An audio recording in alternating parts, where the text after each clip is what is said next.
Hingga kini, kenyataan pahit yang harus kita akui adalah skizofrenia tidak memiliki dukungan sebesar penyakit lain, misalnya kanker atau HIV. Tidak banyak orang membicarakan skizofrenia. Orang yang memahami dan memberi dukungan masih sangat sedikit. Namun, kita bisa memberi dukungan dengan mulai berhenti mengecap penderita skizofrenia sebagai orang gila. Stigma tersebut hanya akan membuat penderita skizofrenia semakin menghindari perawatan yang diperlukannya dan membuat mereka semakin dikucilkan lingkungan sekitar. Selanjutnya adalah memahami skizofrenia lebih dalam. Semakin banyak yang memahami skizofrenia, semakin banyak pula penderita skizofrenia yang tertolong. Untuk itu, mari kita mengenal salah satu gejala skizofrenia, yaitu halusinasi. Tuh, kamu diketawain tuh kan. Makanya jadi orang jangan bodoh-bodoh. Punya banyak utang.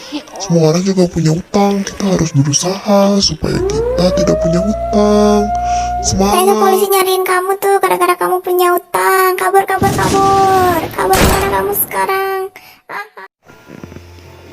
Itu tadi merupakan gambaran yang dirasakan penderita halusinasi pendengaran atau auditori.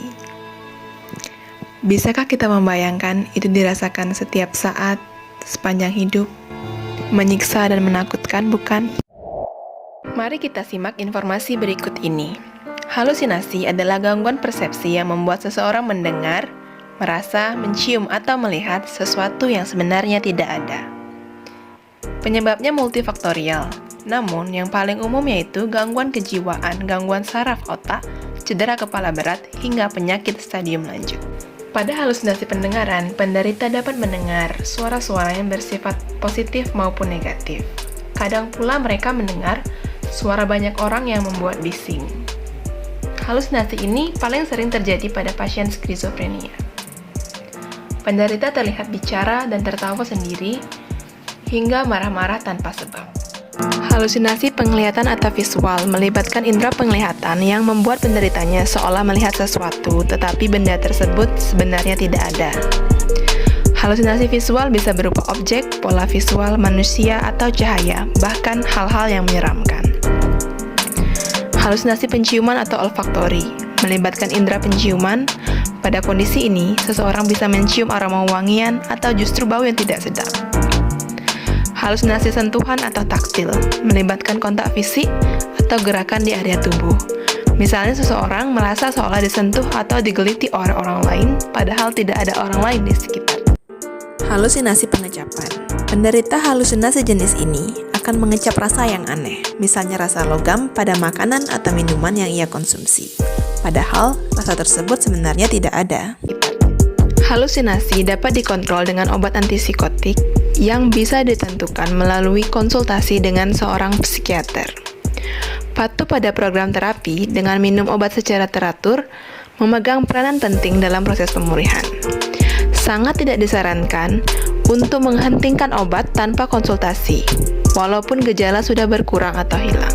Dukungan keluarga atau orang-orang terdekat juga sangat penting, dengan tidak membiarkan penderita diam dan melamun saat halusinasi muncul.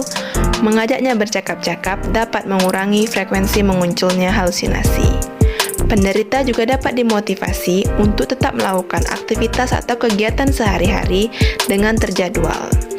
Dukungan keluarga dapat berupa pemantauan dan juga memberikan pujian saat penderita berhasil melakukannya.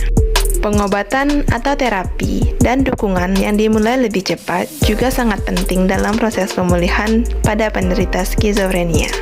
Itulah mengapa edukasi untuk pasien, keluarga, dan komunitas dapat menghilangkan stigma dan meningkatkan keinginan penderita untuk mencari akses perawatan.